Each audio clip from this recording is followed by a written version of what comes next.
Hi, everyone. I acknowledge the traditional custodians of the lands on which we gather today. I'm on our Gold Coast campus, which is situated on the lands of the Kumba peoples, part of the Yugambeh language region. I pay my respects to elders past and present and extend that respect to all Aboriginal and Torres Strait Islander people. Today's session is being recorded and a link to the recording will be shared with all registrants after the webinar. We're joined by a live captioner. Access those captions in the link in the Q&A chat. Thank you. Please feel free to submit any questions at any time using the Q&A chat, and we'll aim to get through those, as many of them as we can when we get there. And I'll just ask our speakers if they could bring themselves ready to go. Awesome, thank you. Our speakers today are leadership experts Sonia McDonald and Sarah Vizer. Together, Sonia and Sarah bring expertise in leadership, career development and workplace wellbeing, making them the perfect people to help us unpack why good work alone isn't always enough to advance your career. So let me just bring our fabulous speakers on a screen now. We will do that. Perfect. Fabulous. Welcome to you both. So we've got some questions that we're going to run through before we open it to the live audience. But before we do that, we'd love to hear a little bit about your journeys and where you are today. So we might start with you, Sonia, if you could give us a little intro into you. Thank you. Thank you so much, Nicole. I'm so excited because I know you're going to love the session today, and Sarah is just amazing. Where do I start? I'm going to just give you a very quick overview.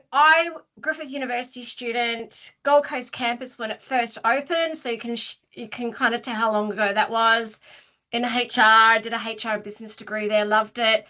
Last 35 years, I've been in the people leadership culture space, leadership, neuroscience nerd, puppy mum, op shopper, author, CEO, speaker, coach. I got a lot of different hats, but that's me. I'm very excited and very honoured to be here. So thank you. Over to you, Sarah.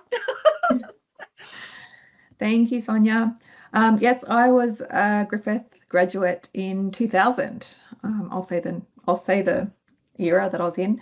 I did a double degree in business and Japanese, and I was just thinking back to it at the time. I think Griffith was the only university that offered that combination when I was looking at universities.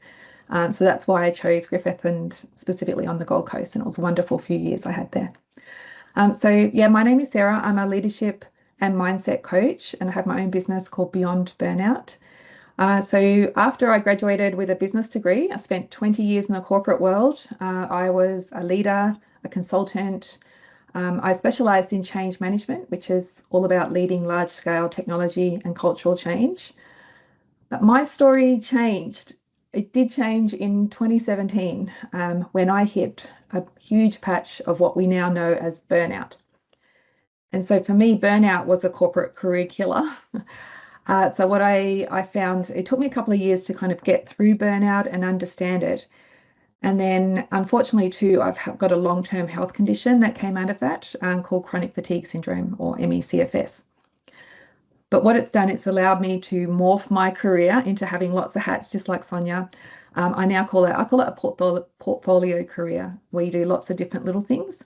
So as a leadership coach, I coach professionals, but I've also written a book and I'm an artist as well. So thank you so much for having me here. Fabulous. Thank you both. Really looking forward to getting to know you more during today's session, and also getting your advice. So Sonia, many of our alumni are navigating career progression, leadership opportunities, and a rapidly changing workplace. With that in mind, we're going to get struck straight in, and if we could get you to talk to what's the difference between confidence and competence, and which matters more early in your career? Thank you, Nicole. And I've written notes because I wanted to prepare for today to make sure it hit the mark. And hello, everybody. One quick thing before we start. Wherever you are in your career right now, if you are feeling a bit behind, felt like that before, a bit stuck or quietly wondering, did everyone else get a manual? I didn't.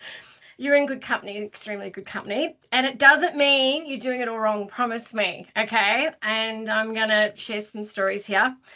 And also I'm going to be sharing an overview and a bit of a toolkit to Griffith to send out to all of you. So if you've missed anything and you'd like to know some more pointers, I will be sending an overview, because there is a difference between confidence and competence, and they both matter, right? Because the thing is, they're not the same, and we keep hiring and promoting and beating ourselves up because we think that they are, and they're not. Competence is you can do the job. Confidence is you believe you can. Okay. And does everyone else know that you can as well? That's really important. So I actually spent the first decade of my career convinced everyone had been handed a manual. I missed, particularly when I graduated. You know, I thought I knew it all, or I kind of realized I didn't, which is good. Okay, because it turns out most of the room was thinking the exact same thing I was. And if that's you today, remember that you're not broken, okay? Because they're very different things. I actually believe courage is more important than confidence, because there's been times where I haven't had the confidence and I've gone, you know what, I'm going to do this. Like I remember when I started my company nearly 18 years ago, I was like, oh my God, I don't know if I can do this. I want to start this business. I kind of had to, and I fell into it. And I'm so glad I had the courage. And I went, I'm scared, but that's okay. And I didn't even have the competence, but I knew I could keep learning. I think that's really important. And here's the bit that changed everything for me as well, because confidence isn't a personality trait you're born with or without. It's actually a prediction. So your brain is a forecasting machine. It is constantly running the numbers on whether you'll cope with what's in front of you, and it builds that forecast out of evidence. So think about that, right? It's whether you can cope with what's in front of you, and it builds the forecast out of evidence. So you do a hard thing, you survive it, and your brain updates the model. And that's the whole mechanism. That's what's exciting about confidence, which gives you two problems. One, you can't bake evidence you never collect. The scary thing has to come first. So two, your brain has a negativity bias as well. We tend to kind of err on the side of negativity. Like it's like the performance review, and someone tells you 10 great things and one kind of developmental thing, and you keep focusing on the negative. So it files your stuff ups in permanent ink and your wins in pencil, right? Think about that. So you have to record the wins on purpose. And this is what I want you to start to do. And it makes a huge difference. I've been doing it for years. Friday afternoon, 5 minutes, 3 lines on your phone, or write it down in your journal, what I did, what it looked like, and what someone said about it. I want you to build an evidence file. Like it's like a success file, like a folder. I think that's really important. I want you to start to do that. So early career, build your confidence relentlessly. Be brilliant at the craft. Do not sit there waiting for confidence to turn up before you speak in a meeting, put your hand up, or apply for a role. So competence might get you in the door, but confidence gets you in the room. And you can actually act your way into confidence. So I want and courage. So build the confidence courage muscle. That's my tips. Awesome. Thank you. I can tell, hope everyone's got their notepads ready. So many insights already for us. Sarah, I'd love to hear. So today's session obviously was titled Good Work Isn't Enough Anymore. Was it ever good enough? Well, that was my first comment. I'm like, was it ever good enough? Because I would say no, I don't think it ever has been. Maybe there's a small subset of jobs we can get away with just having good technical capability. But I'd say there's been more of asked of us at this time than any other time before. Trying to define what good work means is a little subjective. It's going to mean something a little bit different for lots of different people. So for some people, it's about doing the job that's asked and getting recognition and having people know that you're good at that job. For others, they just want to contribute. Like you just want to be a good team member. For others, they just want to get home, right? And they want to do their job and then get home and have a life outside of work. So there's all these ways that we would say what makes good work. But I think there is the technical side of it, of any job that you learn. That's what you learn at university, and that's what you go out and learn as a skill set. That's the bare minimum of what you do. And then there's all these other criteria that happens around it that may or may not be specified, and what is being told to you is the way that you're being judged and, I guess, evaluated. And we now teach those in any kind of leadership program. You're going to have some of these other skills and abilities now are brought forward so that we can understand them. I'll give you a couple of examples, a little bit theoretical. I'll give you 3 examples, and then I'll give you 1 bonus example. So the first example is, it's your basic communication skills. And we want to make sure this is not going to become a lost art. It's the way that we talk, it's the way that we write. I guess it's the way that you influence other people, and whether you feel confident and whether it's going to be effective. The second set of skills is the way, your ability to build the relationships of the people around you. So this one's really important. We rarely find a job where you're working alone in a vacuum. There's always going to be other people around you. And you know, this set of skill set, building relationships, is all about, do they like and do they trust you? And people want to work and they want to, I guess, do business or give promotions to people that they like and they trust. And that can be a really hard one to evaluate. And it's a skill set, like Sonia was saying, it's a muscle that we build up over time. And then the third one is around your visibility and the recognition that comes with that, the reputation that you get. And I guess this one is around, do people see your potential? Do the right people see the fact that you are capable of not just doing the job that you're in, but you're capable of doing many different jobs, and what is your own potential there? So they're just an example, 3 things: the communication, your building relationships, and your visibility and recognition is really important parts of what you won't see in a job description. I also said I'd give you a bonus one. This, I think, is really important. This is what I'm seeing. I'm always going to have a bias around burnout and not going towards burnout. And that's about your resilience and how adaptable you find yourself. And again, it's not something that you're necessarily born with. You're not necessarily just born being a resilient person. These are the types of skill sets that we build up over time, and just through different experiences and learning to reflect and doing the exercise that Sonia gave us all to do on Friday afternoons, is being able to reflect back. And I find, looking back, that resilience side of things is probably one of the most fundamental parts of defining whether you're going to be able to not just do good work, but do good work for a long period of time. Awesome, thank you. I'm going to put this next question to both of you. We'll go back to you first, Sonia. If someone wants to be promoted in the next 12 months, what would you encourage them to start doing tomorrow?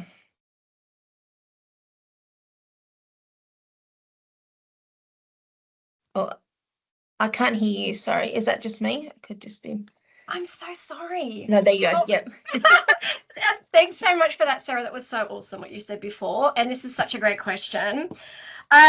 Tomorrow, this is what I do. Tomorrow, ask out loud to your leader, you want to be promoted in 12 months? I would. I know you would be amazed how many people want a promotion and actually never say it. They might hint, or they might hope. They work harder and want to get noticed. So these are my notes, and I thought about this question for a really long time, but no one is sitting in the meeting room somewhere with a spreadsheet of your dreams. It's very true. Like, you need to talk about it. You know, you need to start to think about, and you can steal this. I want to be doing X within the next 12 months. What do you need to see from me to make this decision a no-brainer? You might think that's, but the thing is, you got to believe in yourself. You know, I wish I had said that a lot more in my career, like when I was in my 20s and 30s, like, this is what I want. And then send a short email summarizing, you know, what you've talked about. Write it down. When it's written down, it's a plan. And and get criteria. So what do you need? Like, what skills do I need? And second thing is, I would start seeing how you can do the job a level up. I always say when I'm coaching people, start to think and do where you want to be in 3 years' time. Like, start to act like that, start to believe that. So then people kind of can see it, and it's easy to bet on you because they're seeing the capability now. And third, oh my gosh, this is like huge. Find a sponsor or a mentor. Like, I have a mentor. I'm 55. I know. You're probably like, oh my gosh. Like, yes. Like, and I have a mentor, and it's the best gift. I have a coach as well. And mentors are amazing. And have a sponsor, like, say to someone in your organization, can you sponsor me? Where a sponsor talks about you when you're not in the room. So they'll actually advocate for you. There's some great resources and books I can recommend around that. And also, here's a bit of a neuroscience tip here. The moment you name a goal out loud, your attention filter, starts flagging opportunities like they're always there. It's kind of like the universe going, like actually putting it out there. And then you start noticing. So no one in that room will fight for your career harder than you would. So you really need to do it. Put your foot on the pedal now. Like, just do it. Focus on it. That's my tips. Awesome. Thanks, Sonia. That is really fantastic. Sarah, is there anything you'd like to add as well? Yeah. Yeah, no problem. Look, I asked ChatGPT and Claude, both of them, this question because I didn't want to just tell you what they would say. And I was interested to see what it would say. It didn't say ask, Sonia, so there you go. Yeah. But what it said, they both said you want to start with being clear with where you're heading. And Claude said to ask your manager what they see. I don't know about that one. And then they both told us about, build your reputation, ask for feedback, demonstrate what you're capable of succeeding in, all those kind of like practical tips. And I think it's reasonable advice. Where I sit is probably just a little step before all that great advice that Sonia gave. And this is where probably as a coach, I see what people are struggling with the most. And it's taking a step up. Because if you look at our careers, a career is just a set of lots of jobs that we do, and we might change careers. I actually looked on the Griffith University career site, and it said that on average, students at university today are likely to change careers 6 to 8 times over the course of their working lives. 6 to 8 times is a lot. I can think of 3 major changes that I've taken already. So I guess there's a few more to go maybe. But a career is a long time, and it's a marathon, not a sprint. So I always think it's worthy of asking the question, what do I really want to do?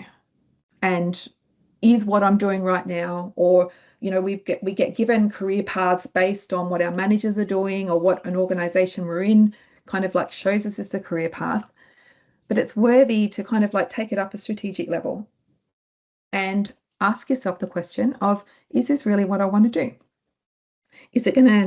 I often say to my clients, try and get in touch with what gives you energy, what feels energizing to you, what pulls you towards it rather than you have to push yourself. Because burnout comes from that push when we're thinking what we're meant to be doing stuff and we're actually not really that engaged in it, and or we're chasing the wrong goal. So yeah, that would be my top tip, is like around just taking the time, answering the question, what do I want to do? What do I want to be when I grow up? And you can change your mind. We can have many, many different career goals and different steps as we go. Awesome. Thanks, Sarah. There's obviously a theme emerging through both what you're saying around that confidence and competence piece. So Sonia, it'd be really great to hear from you around some things that you've observed talented people doing that accidentally is holding them back. What were they doing or not doing, and what's some advice there? I'm sure there's lots of people listening and watching that feel like this. Okay, what are they doing? there's 4 things I see over and over. I've thought about this one a lot, and I've done 3 of them myself. Okay, number 1 is doing extraordinary work in silence and calling it humility. Okay, look, I get it. You want your work to speak for itself.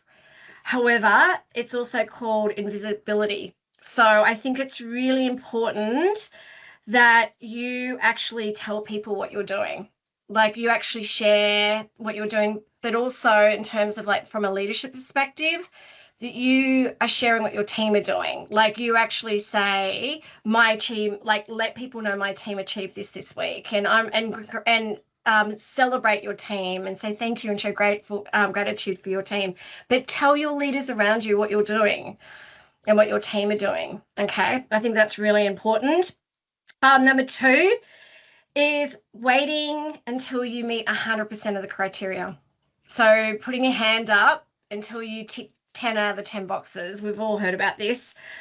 Meanwhile, the person at 60% with a bit of courage and nerve, they're already applying and is now your boss.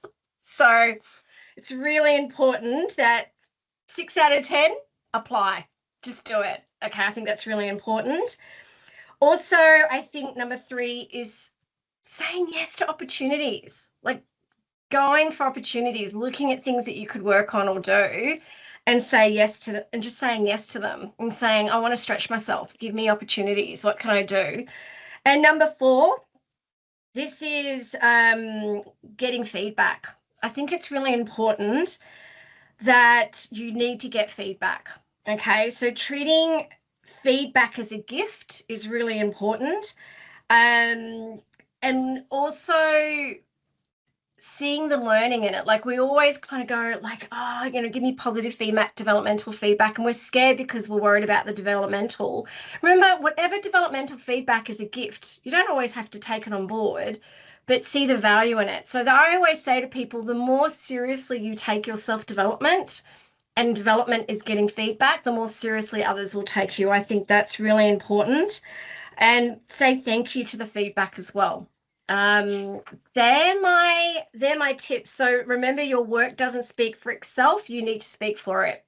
And I totally agree. Great advice. Thanks, Sonia. Definitely a few things that are familiar there for me. Sarah, obviously when we're moving and looking into that career discussion and career progression, and we are wanting to do more and step up, and we're not sure maybe what that necessarily entails, I'd love to talk to you briefly around burnout and setting boundaries, and particularly how do you stay ambitious without feeling like you need to be always on? Yeah, okay. Burnout's one of the topics that I love talking about. So how do you stay ambitious without feeling the need to be on all the time? That's a good question. And I think it's important to separate those 2 concepts out. Ambition and being on are 2 different things. There's nothing wrong with ambition. Ambition's wonderful. And all the tips, the practical things that Sonia's sharing here is all about, tapping into that ambition and feeling the excitement of it and putting yourself out there. But always being on the other hand, that is something that is very draining in the long term. And it's a nice feeling at times. It can give you a lot of energy, but always being on is absolutely the direct line to burnout. And so, look, it's not always, the advice that people expect to hear, but the basics of looking after yourself, the self-care fundamentals absolutely have to become the non-negotiables in life.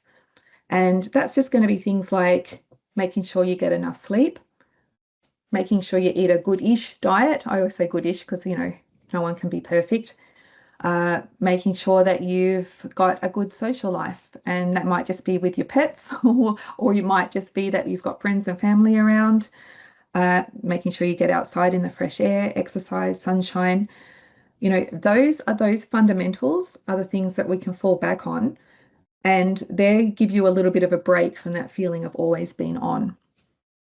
Now, when it comes to burnout doesn't happen like just in one moment.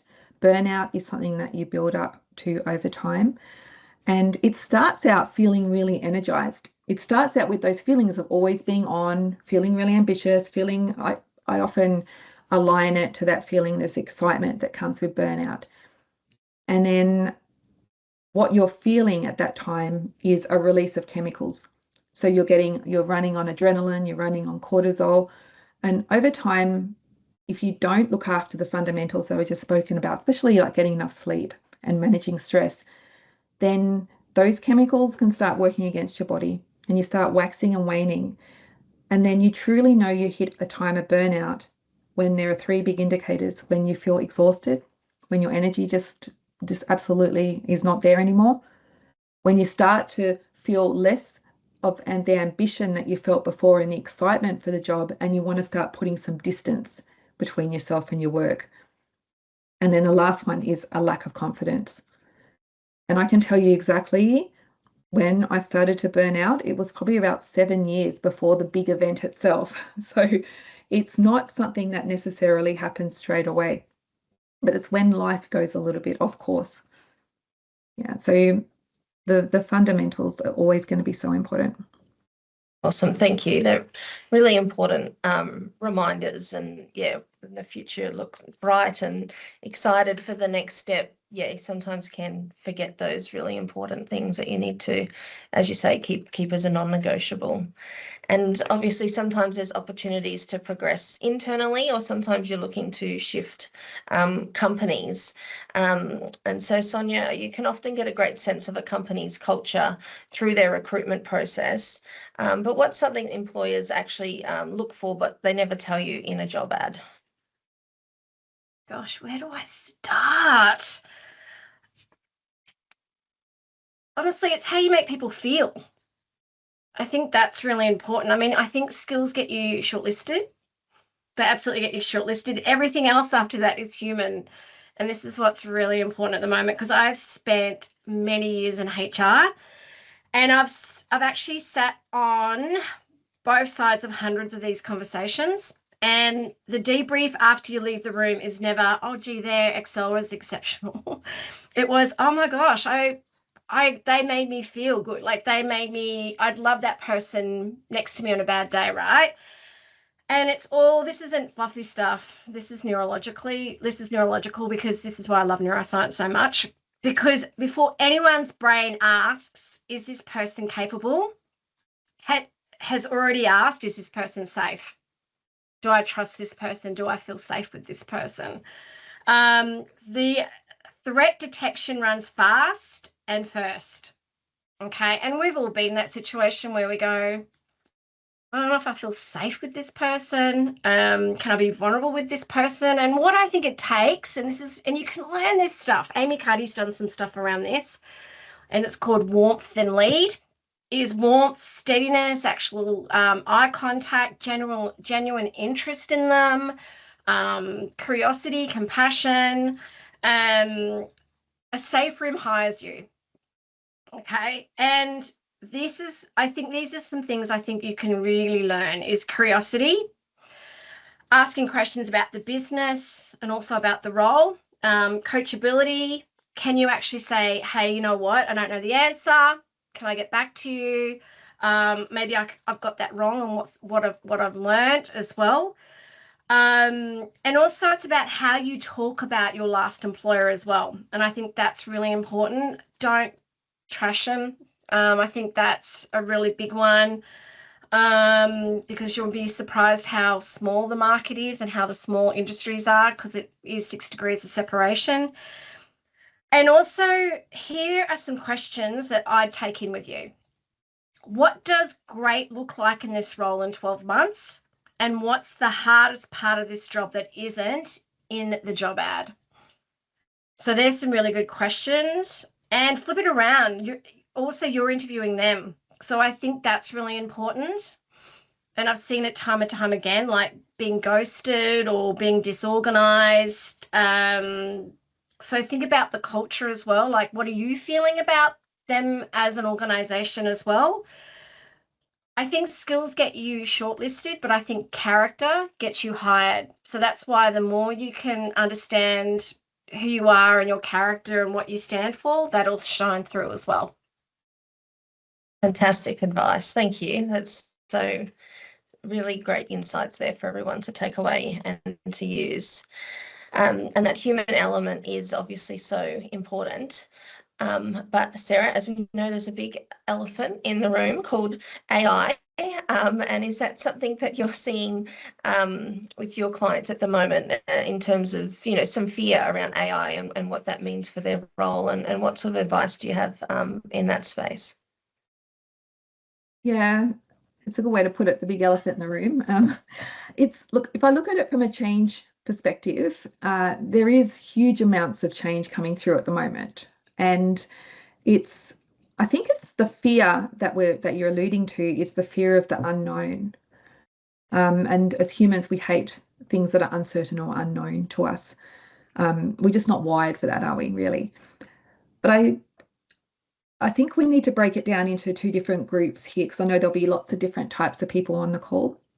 So for the people who are more experienced and more established, who have been in their career for a while, the fear that I see with them is, will I remain current, or how do I remain current and relevant? Like you've spent all this time building into a career and getting good at what you do, and then suddenly it's like, are we just changing the rules? And we don't quite know what's all happening in real time. And then for people who are new to the workforce or just coming through, I guess the fear would be around, what should I do with my career? Like, where am I putting my energy and my time at the moment, knowing that there's just so much change going on? I see it with I've got a niece who's now trying to work out what to do at university, and that is changing. The world is changing for her. So I would say, first up, like, what's my advice around this? The first up would be, don't panic. We're all living this at the moment, and whether we remember it or not, we've been through big changes in the past. And I guess I was reflecting back on my time when I first started university. It would have been maybe my first year. Sonia, you probably would have had some experiences with we had to write our own, our own assignments out and our own exams. And then, to buy a computer was way too expensive at that time. So I had to line up for the computer labs so that I could type out my assignments if that's what we wanted to do. I think my university address was the first email address that I had. And I also remember going on and experiencing the big wide web at university. And I think one of the first, things that I would have looked up is what do I do with my resume? But anyway, that was a huge amount of change in that time. And I guess what I'm saying is, it's like we've been through big times, but it just feels like it's really uncertain at the moment, and we don't know exactly where the world is going. But I would say, first up, don't panic. It's okay. We're all experiencing this. But I would ask the question, like, how is the nature of my job is changing? How is it changing? And am I adapting with it? So the way to adapt with things would be, like, if we've got this huge big blob of unknown, first step would be to make it a little bit less unknown, right? And so the way we would approach that would be to get in and just experience it for yourself. If you've got an organization that is using AI at the moment, then that's a great place to start. Or you can just have your own experiences. Like, I pay for Claude, but there are so many. There's ChatGPT, there's Claude, there's Grok, Gemini. There's so many different ones that you can play around with. And the idea is just to become just a little bit more comfortable, a little bit more comfortable, a little bit more comfortable. Yeah, I often ask my clients, what is the smallest step that you can take towards a goal, which makes it a little bit more manageable. For people who are coming through, and this type of technology is just part of your daily life, I guess the advice would be the opposite. It's like, you don't want to necessarily, what Sonia and I have both been talking about is some of these skill sets that sit outside of the technical role, the communication, the way you present yourself, whether you're safe to other people. So you don't really want to outsource your thinking 100% of the time. And that might be taking little steps around writing your own email as opposed to just putting it into an AI. So starting to think about what are some of the skill sets that sit around, and how can I make myself, I guess, the best candidate by building that kind of skill set and that muscle. Awesome, thank you. We've just got a couple more questions that we'll run through, and then we'll start taking live questions from the audience. So just in the Q&A box, if you could put your questions in there for us, that would be great. Sonia, we've been talking around, I guess, some advice for people who are wanting to take that next step up. But what about someone who's feeling a bit stuck or unsure of their next step? What's something that you would encourage them to focus on at the moment? Oh my gosh, I have experienced this more times than I can count. So thank you. This was such a great question. I would say stop trying to think your way out of it. All I can say, and I say this with so much love, I do, because I've been that person 11 o'clock at night, laptop open, going, oh my gosh, what am I going to do? Like, what direction? I'm so stuck, blah, blah, blah. And the thing is, stuck is not a strategy problem. It's actually a nervous system state. Under sustained stress, right? Your cortisol climbs and your thinking part of the brain where you're kind of looking at planning and perspective and options, right? It goes quiet and the alarm system just gets louder. And it's really challenging, like when you've got this part of the brain and the cortisol, it's like, I'm stuck. Where do I go? You can't really think. So the brain actually deliberately narrows what you're seeing. Brilliant if there's a tiger. If there is a tiger, it's brilliant. Not so great when it's your career or your business and you're feeling a bit unstuck, like a bit stuck. So if you're trying to solve it with that part of the brain, it does go offline. So here are some tips that I think, and Sarah will be all over this as well, is regulate first. Some things that you can do this week, like sleep, walk, daylight. So if I'm feeling stuck, I tend to go to places that I know will just calm my cortisol, and like by the sea, going for a walk by the sea, or I love trees, so just going for a walk in nature and going, all right, I need to calm the cortisol. I need some clarity. I need the insights to come through. Okay, this isn't a wellness tip. This is just a brain tip. Okay, it's really, really important because you want to calm your nervous system down so you can think and process. Number two is just take one small action. Just take one small action, not the perfect action, just one action.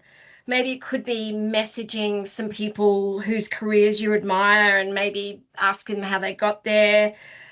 And actually, can I tell you, and when I get asked on LinkedIn, because people will ask me particularly that they've seen I've been in business for 18 years, and they'll reach out to me on LinkedIn going, oh, I saw that you've started your business. I'm really stuck. Like, could you help me? I love it when people ask me for help. I'm like, bring it on. That's like part of my MO. I want to help you. Yeah. So ask people, because people genuinely go, yeah, want to help you. The thing is, when we do something, even though it's really small, right, it just helps with momentum, because you've gone, okay, I've done that. Oh, okay, I'll just keep going. Like, so it's that motivation, momentum. And if you're not feeling ready, just do it anyway. I think life's too short. Just go and do it. Like, number one, you're the most important person in your life is you. So take care of yourself and do it. Just ask, okay? Just go out there and ask. Just do it. Action, momentum, courage. That's my advice. Fabulous. Thank you. Great tips there. Sarah, did you have anything to add to that? Otherwise, I've got another question for you around career advice and what you used to believe, but what you've changed your mind about. Yeah, so I think my answer would be very similar to Sonia's. I guess I love that feeling of stuck as well, because even though it's a really frustrating feeling, what it's telling you is that there is something there that you want to change. It's almost like a little prompt. And it's up to you then to go, well, all right, it's asking me to change. There's a little bit of work needed to work out what is going to change. And, the first step around that would be to just relax, because that feeling of stuck is really tight, right? You're holding things in. And when you start to relax, and as Sonia said, you go outside, you do all these different things. I always ask, where do you do your best thinking? For me, it's places like in the shower, or going for a bike ride, or walking my dogs, or looking at nature. It's that feeling, where do you do your best thinking? It's where you can just relax your mind and let some of the other thoughts come in, and that, you might have got stuck in one channel. But you don't want to do the overthinking either. It's really hard when we get into that stuck into one groove.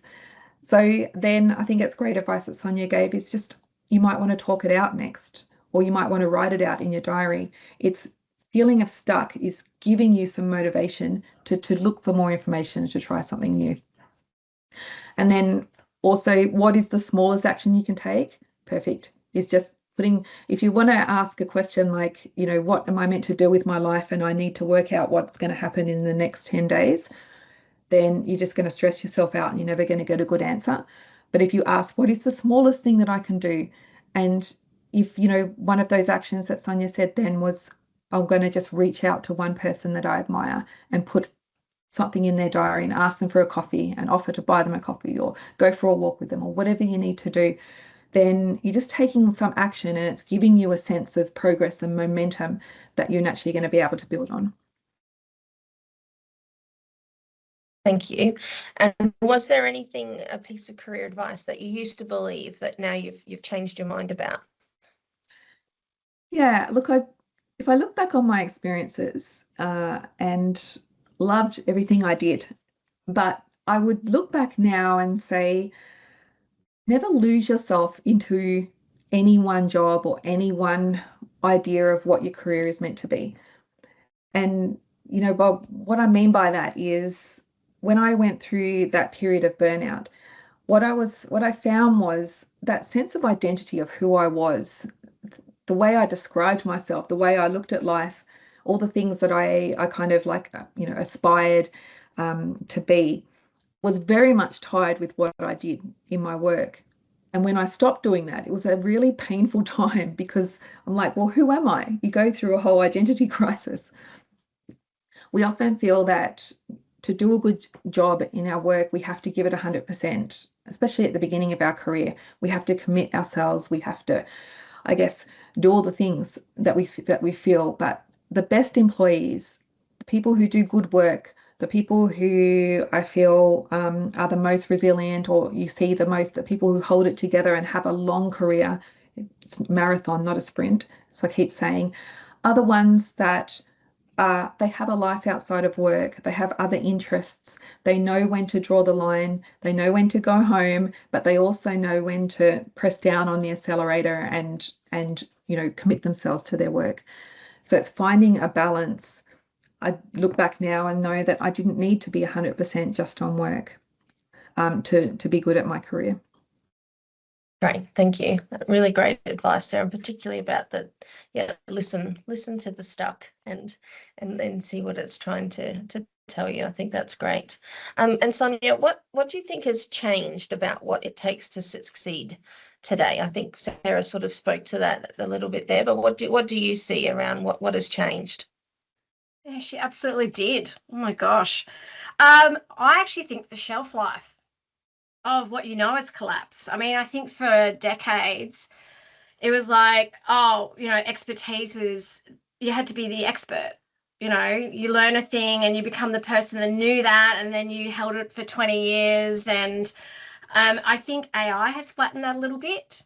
I think knowing things now are no longer scarce, even though I think competence and knowledge is really important. But I think what is scarce now is leadership and courage and judgment, also compassion as well. But that's another TED talk. And I think it is around the ability to hold your nerve and lead people that are going through uncertainty. Being with a human being that's struggling, I think, is something that's scarce. Knowing what to say. And the thing is, AI is not doing that, and it's not able to do that. I also think learning, having that growth mindset is going to be your edge, and also being adaptable, like just please, please, please, please, please keep learning. Keep learning. Set aside time every week in your calendar or whatever. If you please do it, even if it's, I listen to audiobooks when I'm driving everywhere. You know, at the gym, I'm listening to audiobooks, or podcasts, or TED Talks, those sort of things as well. Because I think neuroplasticity and the ability to keep changing your brain and your mind is like fundamental. I just think about being the best human you can be.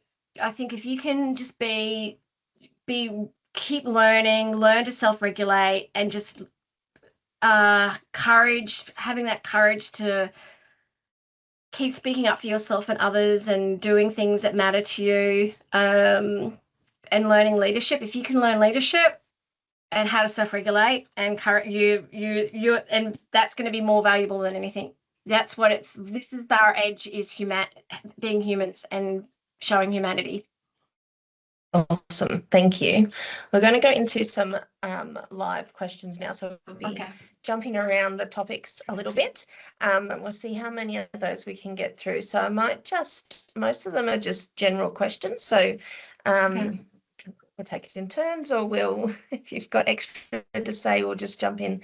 So the first question is, with new companies seemingly popping up everywhere, how does someone assess job or company security these days? I think you talked about shelf life as an employee, I guess, but what about I guess this is asking around companies and assessing if it's a secure place to go to. Oh my gosh. I don't know. So did you want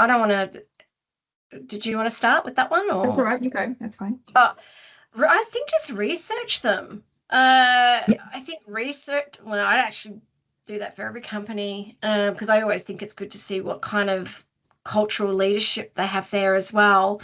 Obviously, you could use AI to do research around them. Or even if you know anyone that might know, like I have loads of people that reach out to me and go, oh, I'm thinking of applying for a job here. Would you recommend that? I'm like, well, from what I know, I mean, I'd obviously be honest with them around if I didn't know anything, is just research or talk to people. Can I tell you as well, even if you do join them and they're a great company, you've learned something from them and something happens and they don't succeed or they go down a path, always take every opportunity as a learning. Like, I think that's really important as well. Yeah. So, Sarah, did you have anything else to add to that one, or we'll move on to the next question? No, that was a great answer. Yeah. Yeah. All right. This one, I might start with you, Sarah, for this next one. And the question is, how do you battle that small voice inside your head telling you you're not good enough? And how do you push that aside and strive towards success? Yeah, they're not good enough. It's, that's a really good example of what I call stories. They're little stories that we tell ourselves. And, there are so many different variations of that type of story. You'd be surprised at how many people, if not everyone, who has those little stories going on in their head.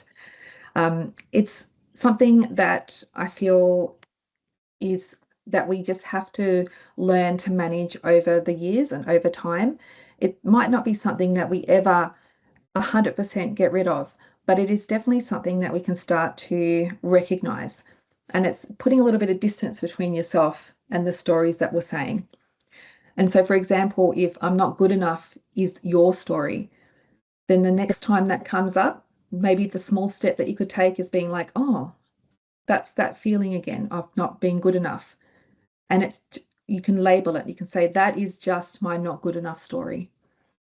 And then maybe the next time that it turns up, you go, oh, there's that not good enough story again. You start to build a little bit of a muscle on, this is what's happening. It's that not good enough story. And then you can start because the little stories come from a place of emotion. They come often from childhood. And so once you can recognize it, then you can start to put a little bit of logic around it. It's like, well, actually, it's my not good enough story, but I've proven in the past that X, Y, Z, I am good enough and I am good at this. And that's just a little story that I tell myself. It's just an ongoing process that we go through.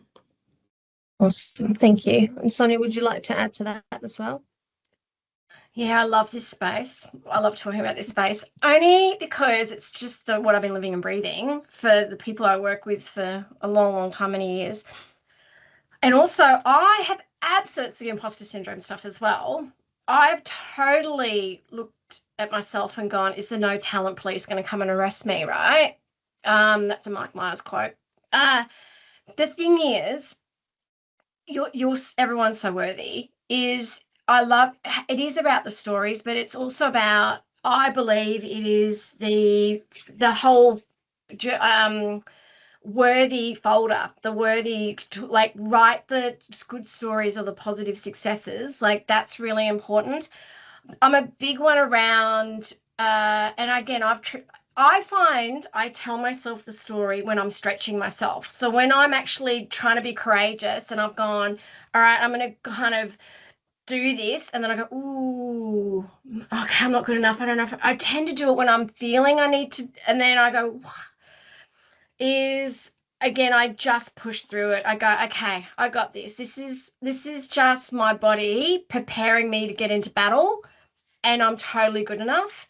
And I also spend 5 minutes before I go to bed giving myself affirmations going, I'm powerful and I'm strong and I'm worthy. And the 5 minutes I wake up, I say the same thing. So it sets up my brain before I go to bed and sets up my focus. Sometimes I go, oh, I'm feeling a bit cringy saying how powerful and strong I am. But the thing is, the brain doesn't know that. The brain just is going, yeah, you're thinking it. I'm going to start to hardwire this. So I think there's some really good tips to really help you. Wish I'd learnt these things in my 20s and 30s around the power of the mindset. And Brené Brown once said, talk to yourself like you would someone you love. So true. Like you nearly need to love yourself because you've only got this one life. Thank you both. There's quite a couple of questions sort of in a similar theme. So I'm just going to try, in the interest of time, merge it into one. And it's particularly around that confidence and how to confidently show your competence without sort of sounding like you're talking yourself up, or what sort of level of detail, or how do you do that, particularly in a job interview setting? There's a lot of questions sort of in a similar vein around that. So Sonia, maybe we'll start with you and then we'll go to you, Sarah. I know, that's a really interesting question, especially, I suppose, in an interview. Okay. I think essentially if you are a really good, humble person, you're not going to come across arrogant. Like if that if you are essentially a good, compassionate, like the thing is, and I am going to bring gender into this, men are so good at this. They are. Like if you watch them, I've interviewed lots of men and lots of men and women, right? Or whatever gender, but men are so good at, and they don't come across as like arrogant or whatever. They're like, yeah, I achieved this by doing this, blah, blah, blah.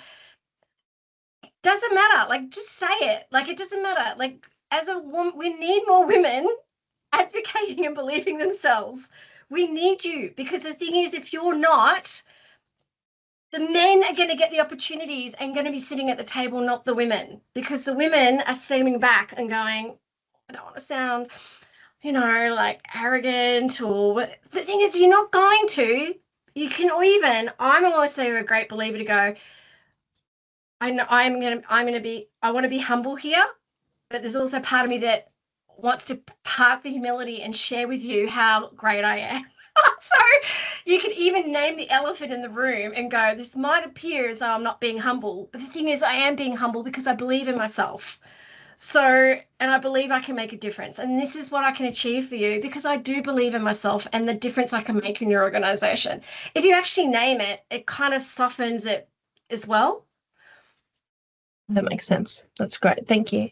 Sarah, how about from your side? If we're talking specifically about the interview situation, I think there's two words come to mind, is being prepared and making sure that you've got cheerleaders around. I think, it's very easy to doubt yourself when we go into these situations and we get given things that we're not quite sure what's going on. But the better you can prepare yourself, if you can write down your achievements, if you can do the exercise that Sonia's talking about, doing exercises regularly of like reprogramming our brain to train ourselves to notice the good things that we are doing, the more you can get that into your mind. And then having the right people around you, like a mentor or a good friend who you can practice it with, and to kind of get that positive feedback. It does take time. It's not something that you necessarily going to go into your first interview and be able to, tell everyone about these great achievements that you've done. But it's just a good understanding, being prepared, and a good understanding of what are the strengths that you bring, what are the positive qualities that you can bring. And I guess that preparation is about making sure that you believe it in yourself first. And it is an iterative process. If you go through an interview process and you feel like, oh, I really could have done better, and we all do that. We go out of the interview. The first thing we did was like, I should have answered this, and I should have said this, and I should have said that. But it's an iterative process. You get better and better and better as you go, until you can safely just rattle off and look people in the eye and say, yes, I am excellent at this. I'm really good at this, and this is the things that I'm working on. Awesome. Thank you both so much. We're going to have to stop there, but I'm so glad that this has been recorded, because there's so many insights there that you have shared that I think definitely people will be able to look back and have another look at it. But there's so much great advice, particularly around trusting yourself, recording the wins, that human element is even more critical, it seems, today, even with AI. So thank you both so much for your time today and your insights. Really appreciated that with everyone. And it's all right, might include your LinkedIn URLs in our thank you email, so if people can reach out and follow. I know both of you are publishing content quite regularly that I'm sure people will be able to follow and benefit from. Thank you. It was such an honour. Thank you so much. Thank you. And I'm just going to bring on now, watch me do the screen change around, because we have a fantastic leadership opportunity available for our Griffith alumni, and it's an exclusive program that has been put together. So I'm just going to invite my colleague Laura to come on screen and talk to us about that just before we end the session today. So I'm going to bring you on screen, Laura. So there you go. Thanks, Nicole. Following on perfectly from what we were just talking about always keeping learning and training your brain to take on new things and new ideas. This year's Lead with Impact course is now open for registration, free for all Griffith alumni. It's brand new content.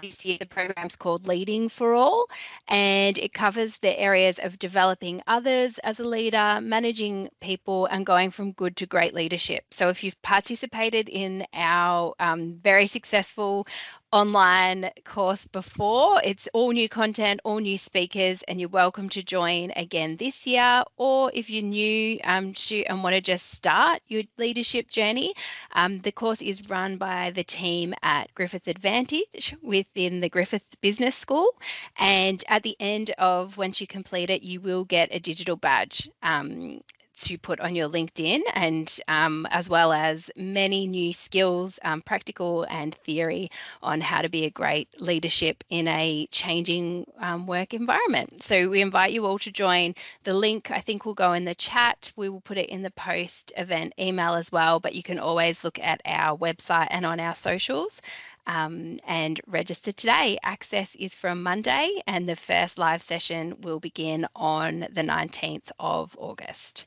Thanks, Nicole. Awesome. Thanks so much, Laura.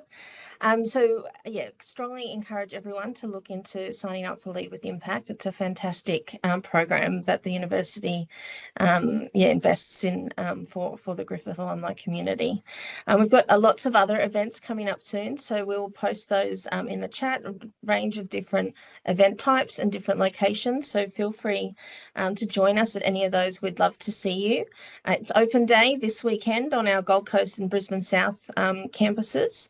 And to honour that, we've got a short video at the end around some of the wildlife from Nathan campus. So for any of you who studied there, hopefully this brings back some familiar memories. There will be eco tours running from Nathan if you or anyone you know wanted to get there this weekend. So just going to bring that video up. I'm going to find it down here on the bottom of my Tonight on screen. Sunnyside, the secret spot where you can spy a koala in the wild without leaving the city. Perched high in the trees, a grey, fluffy delight for wildlife spotters. Oh, yes. So we're so lucky that I want to squeeze it. Just 8 kilometres from the city, the Griffith University campus is home to one of the Southeast's largest koala populations. But it wasn't always the case. 25 years ago there were no koalas in the forest here.